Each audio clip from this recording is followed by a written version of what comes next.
Hey, what is up guys? So we're going to be doing here a deck profile for a very interesting build here with Aquos and Ventus, supported by Aurelus. These are particularly, I would consider strong Bakugan, but also great in synergy as well based on the attributes that they are. And without further ado, let's just get started with it. So if you guys are wondering, maybe you guys could take a guess as to what I'm playing, but I have here one green fist, and over here I actually have a total of 5 magic shields, or 5 regular shields, sorry. But yeah, let's take a look at all of them. So here is a really unique green fist, only supporting Aquos and Ventus, giving 100 and plus 3. Very nice. Of course, for the regular shields, we are also playing, oh that's weird, piece of hair. For the regular shields, we're playing minus 200, minus 300s. I would play another minus 300, I just don't have one. And we're also playing a plus 250 and a plus 400 only for Aquos and Ventus, which, like I said, for this one, I would also play a similar Bakucore to this as well. But yeah, it's definitely very nice that they give only bonuses to these two specific attributes. So yeah, definitely very exciting, definitely very awesome, and I couldn't really complain about these Bakucores. They're definitely quite nice here. So I'm gonna open up these and you guys will actually see what I'm playing. So right here, you guys might recognize this. So this is an Aurelus Bakugan. It is a very powerful Bakugan, of course, for this particular one, with the raw power of 700, definitely very amazing, definitely will do the job here. I do apologize about the wind in the background, a little bit strong today, so really crazy, but yeah, if you guys want to see the card for Fangzor, here it is, definitely nice, and of course it gets a plus 5 damage as well, making it a 700 potentially with the card itself, which is quite insane. The second Bakugan we have over here is our Ventus Nelius. This is a 400 stat line, not as high of course, but definitely going to be explained throughout the deck profile itself. So yeah, here's a good look at it. And of course the card itself, plus 400 and plus 4 with these two particular Bakucores available, but it's mainly because it has a nice solid stat line and also the cards that it will offer for us with its particular attribute that we have chosen. And the final Bakugan we're playing is, you guessed it, this is Fade Ninja. This was the diamond one I actually managed to get last time, so definitely very nice. Its B power is 600, so this one is similar to Fangzor in that sense that it's very strong. So if you guys actually want to see the card, it's right here. 602 damage, very solid stats, actually better than the Aquos Fangzor, which is why I'm playing this over it. But yeah, this is definitely very nice, and overall, I do like the synergy between them with the Bakucores that they offer and combine as well. So with that being said, let's move them just a bit aside up the top here, and let's get on with this particular deck profile. So over here we begin with our Hypernelius, a nice Evo for it. 4 cost is not too bad, it's okay because technically even though we're going into mid game, I think it is well worth it because of the stats that we actually get out of this, and Turbo is also going to be very nice as well. We're also playing a Diamond Fade Ninja. While this is a 7, it offers really crazy stat lines. This is already going into the late game, so very unlikely will this situation ever happen. The only thing I will say is that it can still obviously be used as just an energy.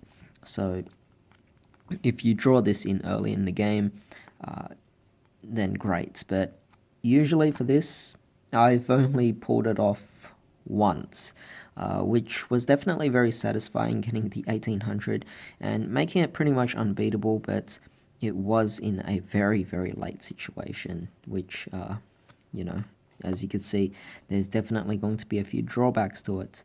But we also have Titan Fangs, or this one's not too bad because at a 4 cost you're getting a 1300 plus 4, and if it lands on a regular shield you're also getting a plus 8 damage as well. So because of that I'm playing 2 copies of it. Moving on to the actual action cards now. We are playing a Shun Kazami. This is a hero card. Definitely is very nice. It allows you to play Evos at 1 less to play. And if you guys are worried about this high energy, keep in mind with Shun Kazami out and with the ability of Ventus to allow you to energize, you could definitely do your plays a lot easier than what you might expect. We're also playing a Masato Kasami. This is a 1 cost, and if you have played 2 or more cards this turn, your next attack this turn has plus 2 damage. It's just very nice, you know, it's continuous anyway, so it's not going to really hinder you, and with your low cost cards, it just seems to synergize well with this particular card. Very quickly, I do want to talk about some flip cards. We're playing 2 Counter Outsiders. Just anything that's not Aquos is going to work really well here, so I'm playing 2 copies of these. We're also playing here 3 copies of Fading Dash. I actually got a recommendation from one of you guys in my previous deck profiles, so definitely a really nice card here, allowing you to just draw cards really easily, but also just retract one of your Bakugan. So definitely very nice with these particular 3 cards over here.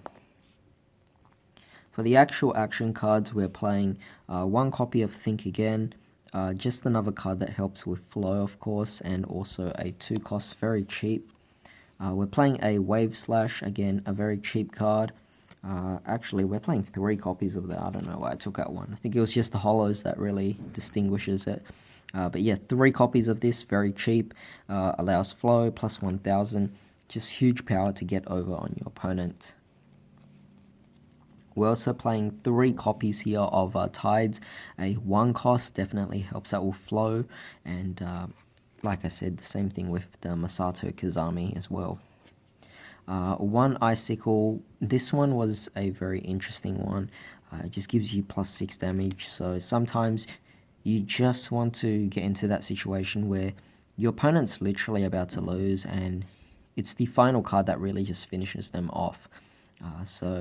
It did come up in one particular situation, not to finish off my opponent, but just to really push them over the edge, and it definitely worked effectively for that. So yeah, definitely very good. We're playing 3 copies here of Ebb. Again, a 2 cost, very cheap card, allowing you to do many things as well with this. And to end things off with the Aquos cards, we're playing 3 copies here of Water Slash. Another cheap cost. The actual effect itself is not too big of a deal, but it's more so the fact that we're playing this for 1 cost is definitely going to help out in generating a bunch of synergy for our different cards and allowing us to maximize the potential of flow as much as we can. For Ventus, we are playing 1 copy of Toxify. Same scenario applies, gives a minus instead, and it's a 0 cost. Do be careful of Shadow Strike, because this card won't work against Shadow Strike Bakugan, which is kind of why I'm only playing 1 of these. We're playing 3 copies here of Piercing Scream.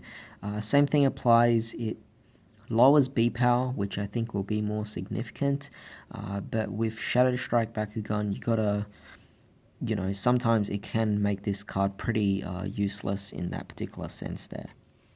We're also playing 2 copies here of Deafening Roar. Same thing applies, just a little bit more of a minus. And like I said, the biggest weakness with the deck is really Shadow Strike. And then moving on, we're also playing Venom Blast, which is, again, it's cheap, it's 1, facilitates with flow, and also just gives you the minus. I think overall you would be winning so many battles out there, so it definitely does work quite well. But of course there's the whole energize, and this is turn to energy. This basically allows you to energize this card uncharged, so it's definitely very nice to help you accelerate your energy as much as possible. We're also playing A. It's a 6 cost, but I don't really have complaints here. It's turbo, so if you have the most energy just in general, then your attacks have +4 damage as well. So yeah, as you can see, you could definitely visualize a certain aspect of the deck is that we have a lot of high power Bakugan. We have cards that can boost up the attack power, and then a few more cards to boost up our damage, and overall we're just being really effective here, really quick here. Yes, we have a few cards that are high cost, like the Evo cards and cards like A, and a few other cards that might be 4 cost or more, but the vast majority of our deck is going to be less than 3, and because of that, we could definitely maximize the potential of the deck the most. For a bit of flip cards, we're playing 2 copies here of Repel Outsiders. Anything that is non-Ventus will definitely be very effective in protecting us, of course. And we also have here Photosynthesis, allowing us to, again, further energize this card for more energy. So that's pretty much it for our deck. I hope you guys have a lot of fun actually testing this out. I love the raw power that just comes with these particular Bakugan. Definitely very nice, definitely very synergetic. But of course, let me know what you guys think about this. In the meantime, I hope you guys have a great day. I'll see you next time.